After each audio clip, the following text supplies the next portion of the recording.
Aujourd'hui, nous sommes dans une espèce de réaction presque hostile à la vie elle-même, puisque nous sommes en train de détruire ce qui doit entretenir nos propres vies. Nous sommes des mammifères, même si nous sommes érigés, droits, avec une tête sphérique qui rappelle un peu les étoiles, les planètes, etc. Nous sommes véritablement issus de cette vie-là qui nous a donné la vie. Et cette vie qui nous a donné la vie, qui est notre matrice originelle et qui est une matrice permanente, eh bien nous n'avons pas comprise. Et les primitifs l'ont beaucoup mieux compris que nous, parce qu'eux, ils ont gardé finalement, ils ont gardé ce lien et cette sensibilité à tout ce qui vit autour d'eux. Ils ne sont pas dans le retrait qu'a eu l'être humain de dire je suis le dominateur, je suis le meilleur, je suis le maître, etc. etc. Et cette notion de maître et de soumettre la nature,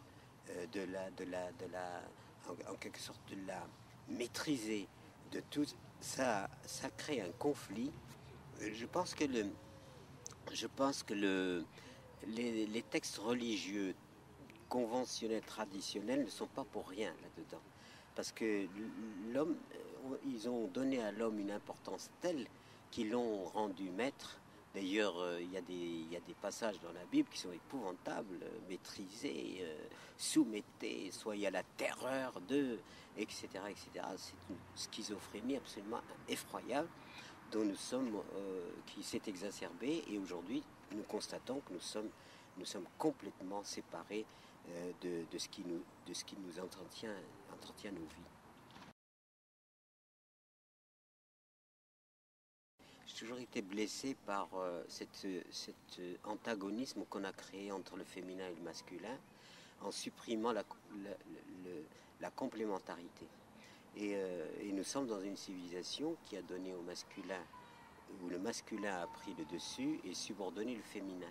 Ce qui donne d'ailleurs ces civilisations avec quand même les pulsions masculines négatives, celles qui font qu'on ne voit pas et qu'on n'a pas la perception du monde de la même façon que peut le percevoir par exemple le féminin.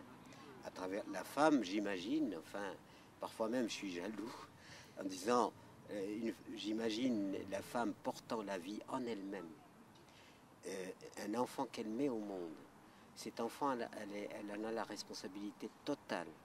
Et il est lié d'abord à elle, parce que c'est elle qui va l'allaiter, c'est elle qui va lui donner la substance de son propre corps pour que cet enfant puisse survivre. C'est absolument extraordinaire.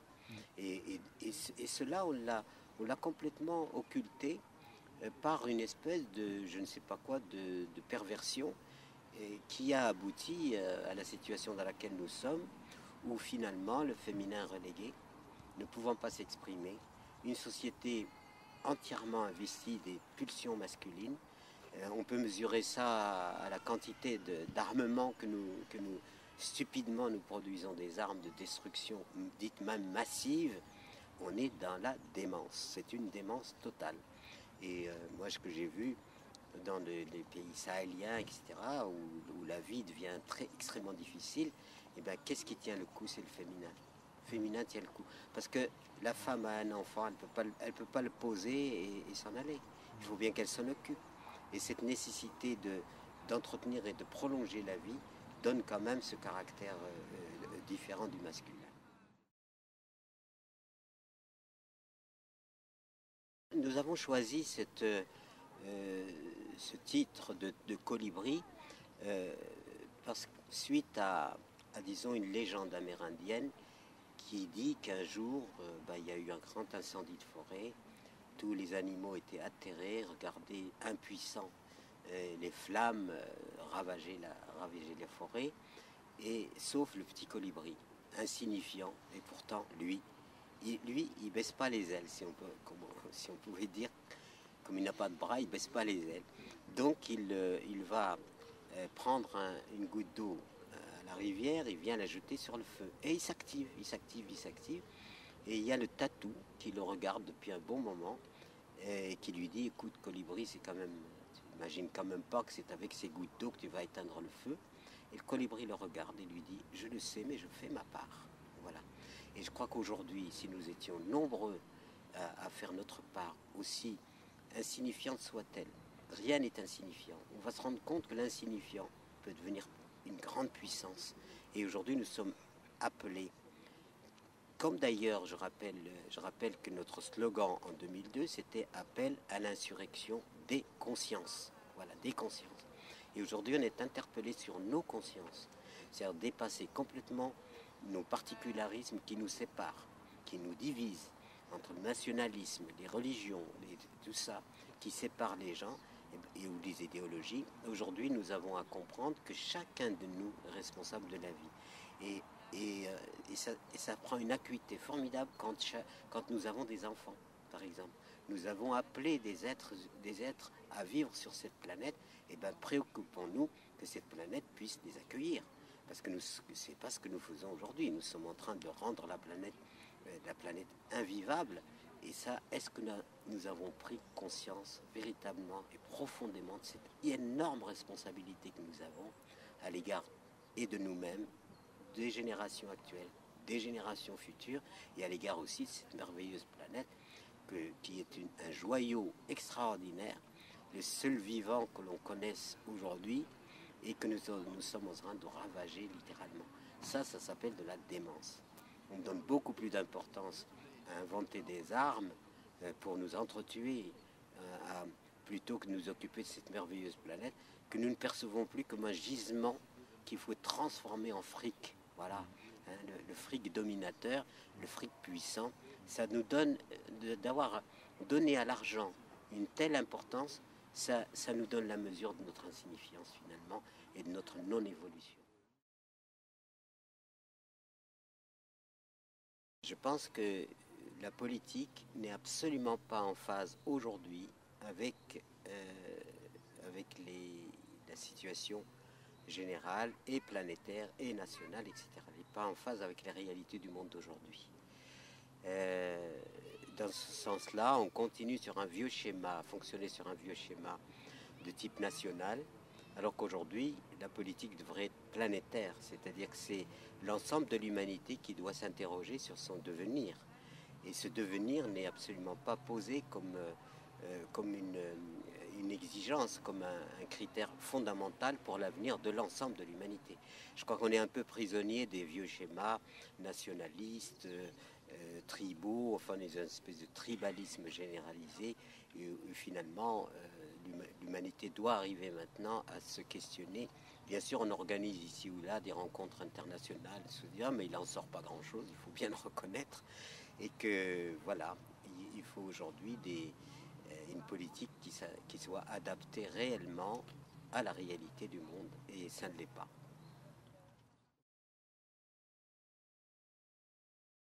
La campagne Tous candidats, il se trouve qu'en 2002, on m'a poussé moi-même à me présenter aux élections présidentielles. C'était pas du tout, j'avais aucune ambition, je n'étais inscrit dans aucun parti, je n'avais aucune ambition politique au sens classique du terme, puisque je crois que la politique, comme je l'ai dit, n'est pas en phase avec la réalité du monde dans son évolution actuelle. Et je me suis demandé pourquoi j'allais me fourvoyer dans ce traquenard.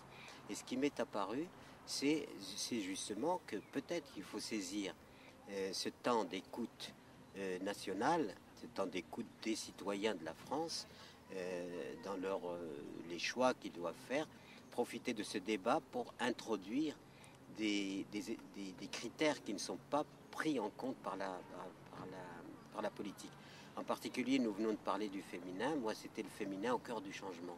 C'était changer d'éducation. Arrêtons avec ces éducations de compétitivité stupide qui créent des antagonismes et qui dressent les uns et qui neutralisent tout le monde. Ça a été grand blasphème, c'est-à-dire la décroissance. La décroissance dans le monde d'aujourd'hui, dont le critère absolu du monde d'aujourd'hui, c'est justement la croissance économique comme étant la solution à tous nos problèmes. On oublie complètement que la croissance économique, c'est le problème lui-même. C'est le problème lui-même. On ne peut pas décréter un principe ou un précepte qui dirait toujours plus et toujours plus d'infini sur une planète qui est elle-même limitée.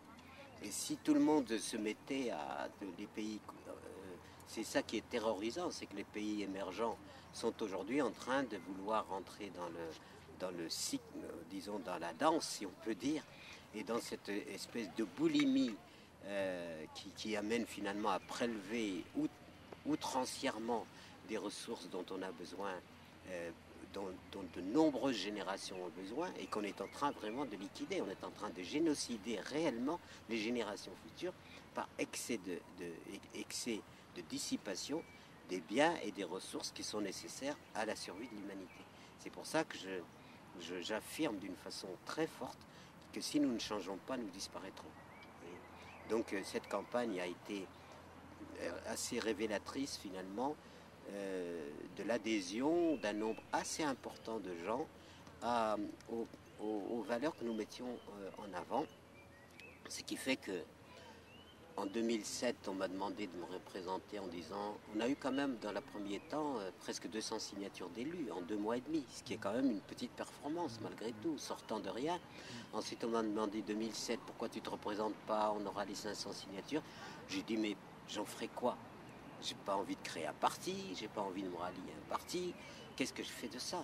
Donc j'ai laissé tomber, et là, ce qui nous est venu avec Colibri, c'est l'idée de dire sortons de la politique conventionnelle pour aller vers la politique de la vie.